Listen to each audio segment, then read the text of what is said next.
Watch this.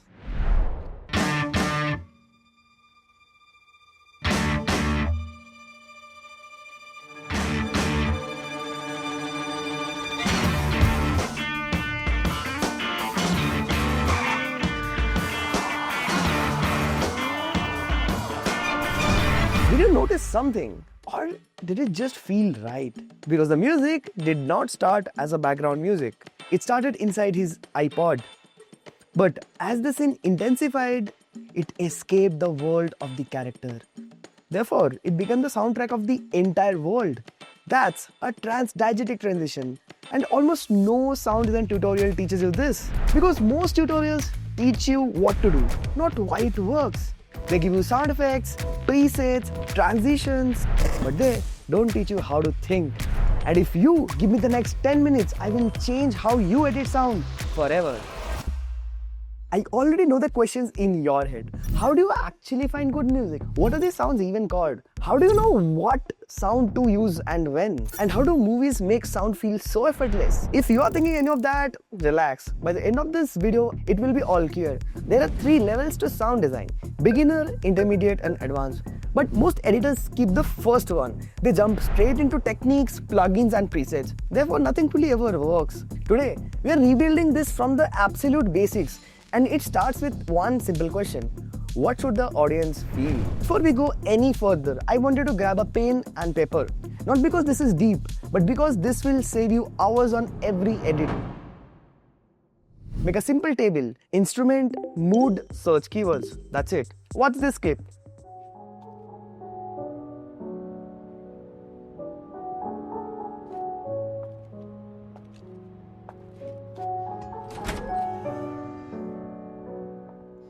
That's solo piano. It creates intimacy. An instrument, you write solo piano. Mood, you write intimacy. Keywords, emotional piano, sad piano, and minimal piano. Use this for sadness, reflection, and internal moments. If a scene is emotional but static, this is your instrument. Remember that because it really matters later.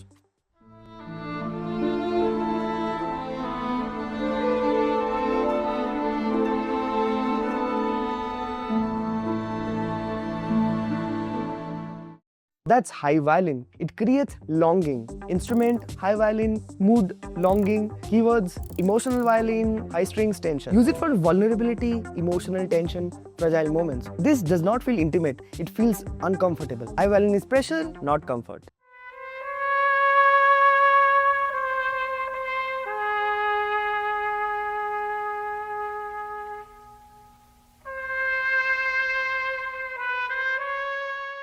That's solo trumpet. It creates emotional distance. Instrument, solo trumpet, mood, isolation, and keywords, lonely trumpet, slow trumpet. Use it for isolation, reflection, and emotional distance. This does not feel powerful. It feels lonely. Solo trumpet is solitude, not strength. By the way, trumpet is part of the brass family, but solo trumpet behaves very differently from full brass.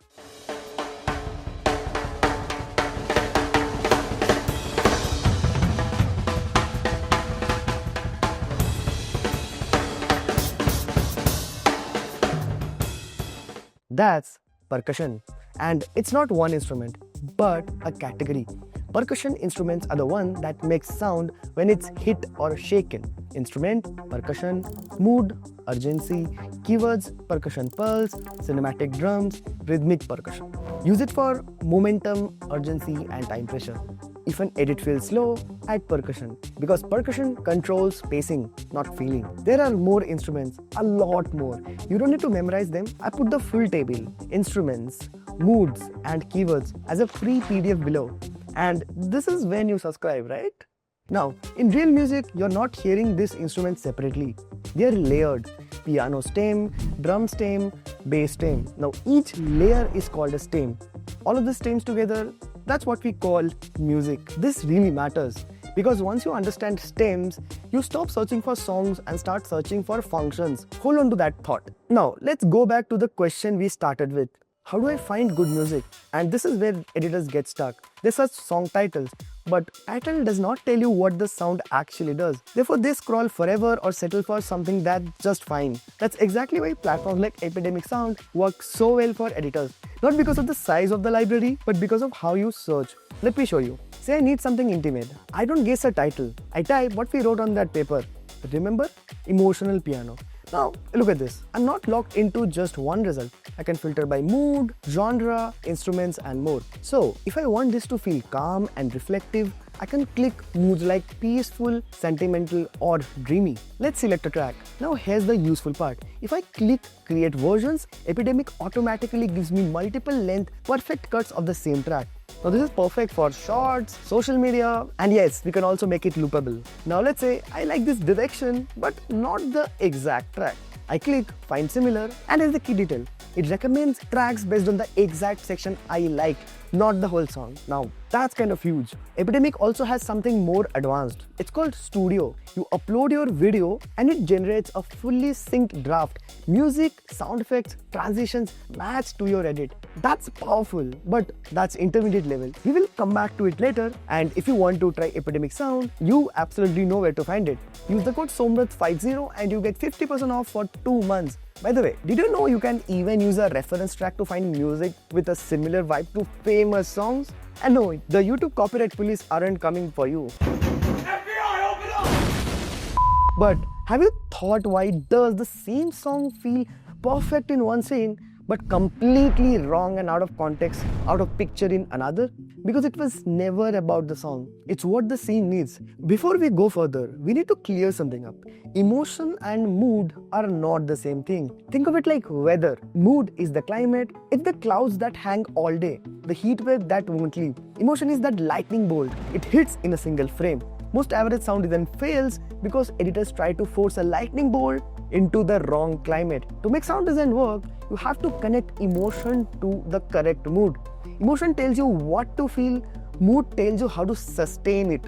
Now, here's a cheat sheet of the mood to the emotion mapping. You can take a screenshot or pause the screen, write it down. Now let's put it to practice. In the first example, we are designing sadness, but specifically intimacy, not drama. We are using the bathroom scene from The Pursuit of Happiness. Now this is the character's rock bottom, a father sacrificing his last shred of dignity to keep his son safe for one night. First, let's listen to this scene without any music.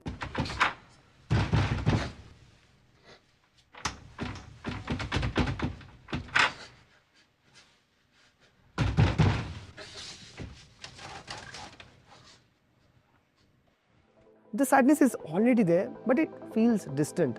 Now let's add slow solo piano to this. Minimum ambience.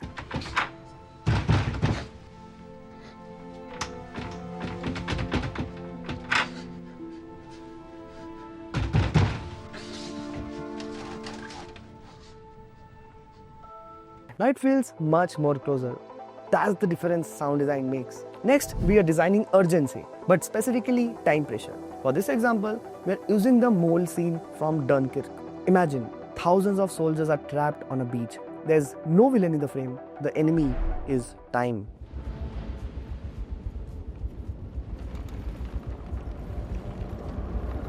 Now carefully look at the sound choices. Repeating ticks, it forces heartbeat. Rising tones that never peak. Now, most editors try to create urgency by increasing the volume. This scene does the exact opposite. It stays consistent, so your brain never quite gets the relief it deserves. That's because the brilliant Hans Zimmer uses a shepherd tone. It feels like it's always rising, but never quite dissolves. If you are curious, you can read more about it later. Urgency comes from tempo and repetition, not just pure loudness. Don't give the audience just a song. Give them a pulse, a heartbeat, a life. And time again, we have used this in our own videos. Have you wondered your brain is turning into mush? Welcome to 2 minutes of brain rot. Finally, we are designing something heroic, but specifically noble.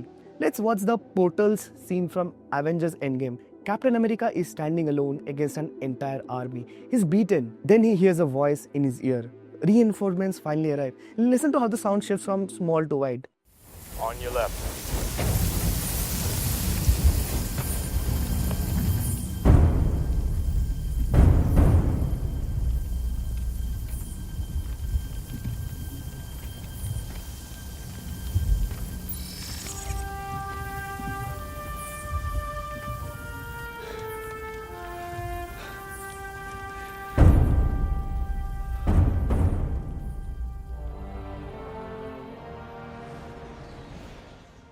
This works because the sound doesn't just get louder, it gets wider. You start with isolated instruments, then expand into a full orchestra. That shift is what creates scale. Most editors do understand this, but very few execute it cleanly. So let's build it inside Premiere Pro and build it step by step. Follow the steps in order. Before mixing anything, fix loudness at the clip level. How?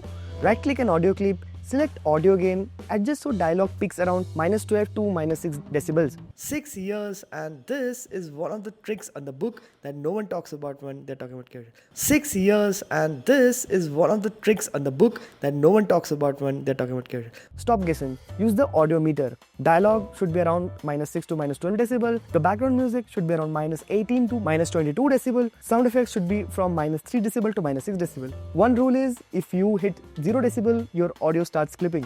Every mic records low-end mud. To fix it, go to Effects, High Pass Filter, cut everything below 100 Hz. Now this removes rumble and instantly makes dialogue much more clearer. This entire trailer was built using 3 different short levels: easy, intermediate, advanced. This entire trailer was built using 3 different short levels: easy, intermediate, advanced. Next, hard cuts to silence feels fake. To fix this, place a room tone clip under your dialogue. Loop it. Keep it around -30 to -40 decibel. The rule is to never cut to silence unless it's intentional. Oh, now we do benediction. It's a Catholic thing. Silence for 30 seconds. Oh, now we do benediction. It's a Catholic thing. Silence for 30 seconds. This one is a mistake every beginner editor makes. Music and dialogue overlap in the same frequencies. Human voice clarity lives around 1 kHz to 4 kHz, and there's a simple trick to fix this. On the music track, go to Effects, put parametric equalizer, enable a bell band, set frequencies to -1 kHz, reduce by -2 to -3 decibel, use a white cue. Done. When dialogue starts, music must move out of the way. You do this using auto ducking inside Premiere Pro. Select the music clip, go to Essential Sound, tag the clip as music, enable ducking, check duck against dialogue, click Generate Keyframes. But then comes the next question. What kind of problems do you want to solve? At a high level, all digital design falls into 2 big umbrellas. But then comes the next question. What kind of problems do you want to solve? At a high level, all digital design falls into 2 big umbrellas. Don't cut audio. Sometimes cutting audio and videos at the same frame looks very hard and not distinct. To solve this, we use J-cut, which is audio of the next scene starts early, or use L-cut, audio from the previous scene lingers on. This feels natural because it matches real life. Okay, by default, Premiere Pro snaps audio to frames, 24 or 30 frames per second. But music bits and sound effects don't land on frames. So a lot of time you will feel that you can't exactly adjust the sound effect where you want. The hit feels slightly late, the beat feels soft, the impact doesn't punch. Trust me, it's not your sound, it's the timeline resolution. Enable audio time units. Right click the timeline ruler, select show audio time units. Now you can move audio by milliseconds, not frames.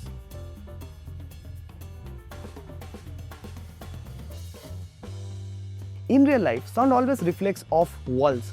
Your brain expects this, but these days, most sound you hear is too digital and too plasticky. Reverb adds those reflections and make it much more natural. Go to Effects, Studio Reverb, you put the weight slider to 10 to 20% and optionally low pass the reverb. Keep it subtle. You shouldn't hear the reverb, you should just feel the space. To make sound feel far away or muffled, add something called low pass filter. Cut all the high frequencies around 3 to 6 kHz, lower volume slightly. If you ask the internet how to start design, you'll hear the same 3 things. If you ask the internet how to start design, you'll hear the same 3 things. Now that one trick alone makes your edit feels much more realistic.